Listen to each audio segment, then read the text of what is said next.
अम्मा बअदु फ़अऊज़ु बिल्लाहिस्समीइल अलीम मिनश्शैतानिर्रजीम। बिस्मिल्लाहिर्रहमानिर्रहीम। अम यहसुदूनन्नास अला मा आताहुमुल्लाहु मिन फ़ज़लिहि। इरशाद बारी ताला है, क्या तुम लोगों से उस चीज़ के मुताल्लिक़ हसद करते हो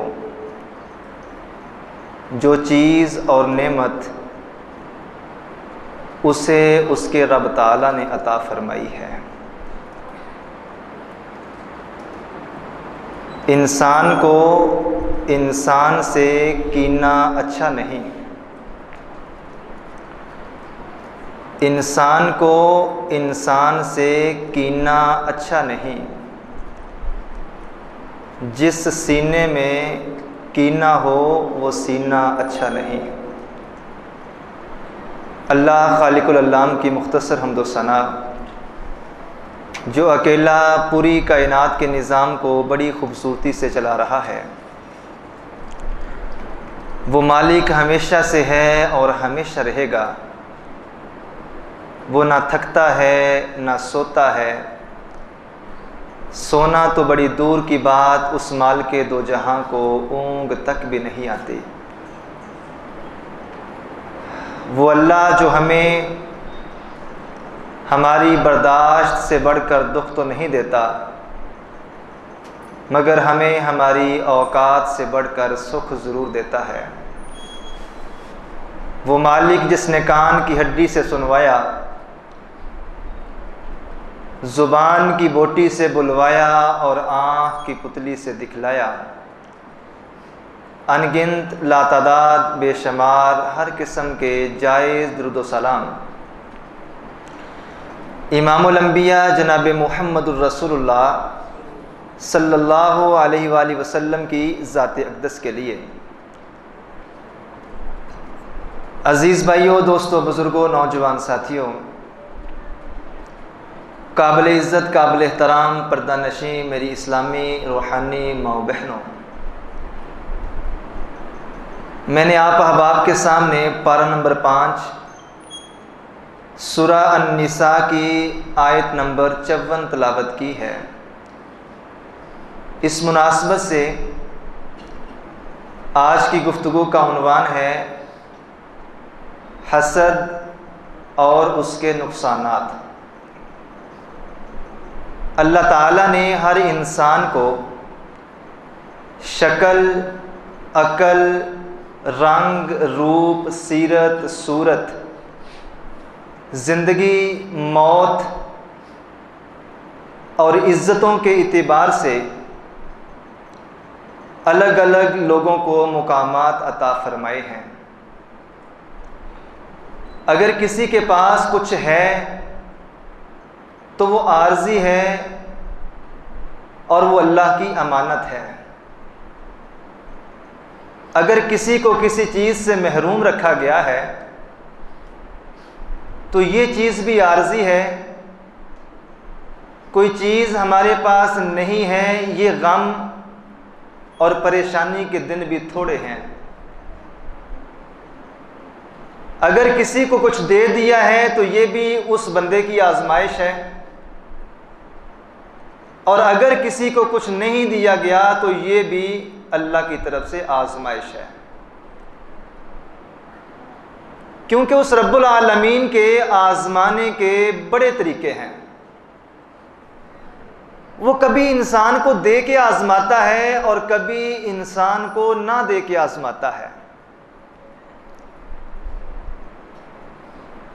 लेकिन इंसान का ईमान, तवक्कल और भरोसा अल्लाह रब्बुल आलमीन पे उस वक्त इस कदर कमज़ोर हो जाता है जब इंसान किसी के पास अल्लाह की दी हुई इज़्ज़त, अल्लाह का दिया हुआ माल अच्छा घर, अच्छी गाड़ी, अच्छी शोहरत, अच्छी इज्जत देख के अपने दिल ही दिल में जलता है, कुढ़ता है और हसद का शिकार हो जाता है। आज का टॉपिक, आज का मौजू मौजूदा दौर और इस मुआशरे की बर्बादी का सामना करने वाले बहुत से लोग इस टॉपिक और इस हसद का शिकार हैं। बड़े बड़े कौम, कबीले, बरादरी, ख़ानदान, फर्में, फैक्ट्रियां, ये बड़े लेवल का हसद है। आप यकीन करें 2-2.5 साल का बच्चा भी हसद का शिकार हो जाता है। अपने घरों के अंदर छोटे छोटे बच्चों को आप गौर से देखें, उनकी हरकतों को नोट करें। एक बच्चे को आप तवज्जो दे के देखें, दूसरा बच्चा एहसास कमतरी का शिकार भी होगा और अपने उस छोटे साथी से हसद का शिकार भी होगा। ये ऐसी बीमारी है कि 2.5 साल की उम्र से लेकर कब्र की दीवारों तक, मरने तक, बुढ़ापे तक इंसान इस मर्ज का शिकार हो ही जाता है। और दीन इस्लाम इतना खूबसूरत दीन है, किसी भी गुनाह, किसी भी बुराई और हर वो जुर्म जो इंसान की शख्सियत को दागदार करने वाला है और उसकी आखिरत को बर्बाद करने वाला है, अल्लाह और अल्लाह के रसूल ने उस बुराई की निशानदेही भी फरमा दी। उस बुराई में इंसान मुब्तला किस वजह से होता है वो भी बता दिया, और इस बीमारी से निकलना कैसे है ये भी समझा दिया। और जो आपके हाथ से दीन है, बावजूद इसके कि कभी इंसान का कोई कसूर भी नहीं होता, लोग ऐसे उसके मुखालिफ हो जाते हैं। इंसान तन्हाइयों में बैठ के भी सोचता है कि यार मुझे समझ नहीं आती कि आखिर मैंने किया क्या है,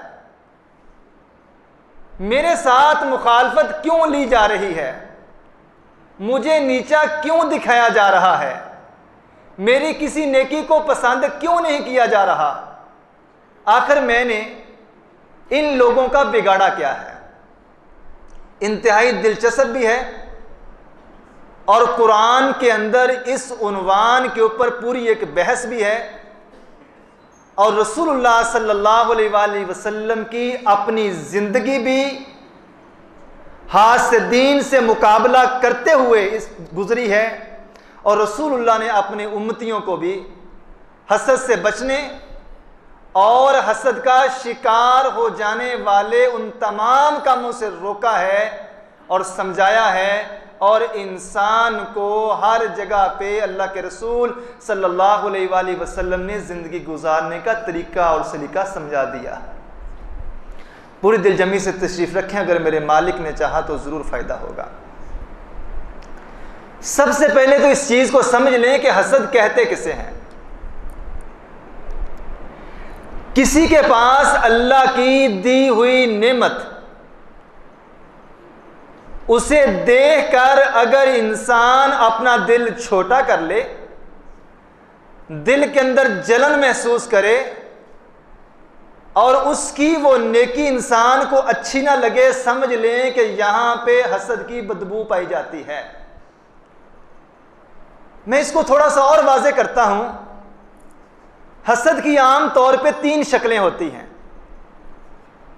पहली बात, जब आप किसी के पास अल्लाह की कोई अता, कोई नेमत और अल्लाह का किसी बंदे के ऊपर कोई एहसान देखें, तो सबसे पहले हासिद बंदे के जहन में यह बात आती है कि यार ए नेमत तेनू मिल किस तरह गई है, ये नेमत इसे हासिल कैसे हो गई है। सबसे पहला उसका यह एतराज कि इसने ये मुकाम हासिल कैसे कर लिया है। मैं इसको जद्दी पुश्ती जानता हूं, साइकिल चलाया करता था, आज गाड़ी इसको कैसे मिल गई है, लगता है कोई चक्कर है। मैं इसको जद्दी पुश्ती जानता हूं, गुर्बत के अयाम इसके मैंने देखे हैं, इतनी बड़ी बिल्डिंग कैसे खड़ी कर ली है। अल्लाह का इनाम और अल्लाह का एहसान दे के हासिद बंदे की निशानी ये है, सबसे पहले उसके दिमाग में ये सवाल उठता है, ये सब कुछ इसके पास आया कहां से है। और दूसरी हसद की सूरत ये होती है, यार जो कुछ इसके पास है ना, कहीं ये मुझे मिल जाता तो कितनी अच्छी बात थी। किसी के पास अल्लाह की नेमत देखकर अपने दिल के अंदर ये तड़प पैदा हो, ये लालच पैदा हो कि इसको ना मिलता बल्कि मुझे मिल जाता।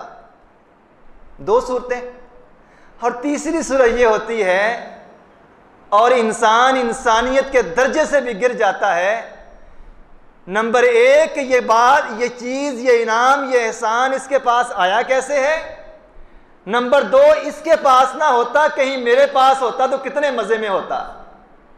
नंबर तीन, अगर ये चीज मुझे नहीं मिलनी तो फिर इसके पास भी नहीं रहनी चाहिए। ये तीन बुनियादी और मेन शक्लें हैं, सूरतें हैं हासिद बंदे के दिल में उठने वाली उमंगों की।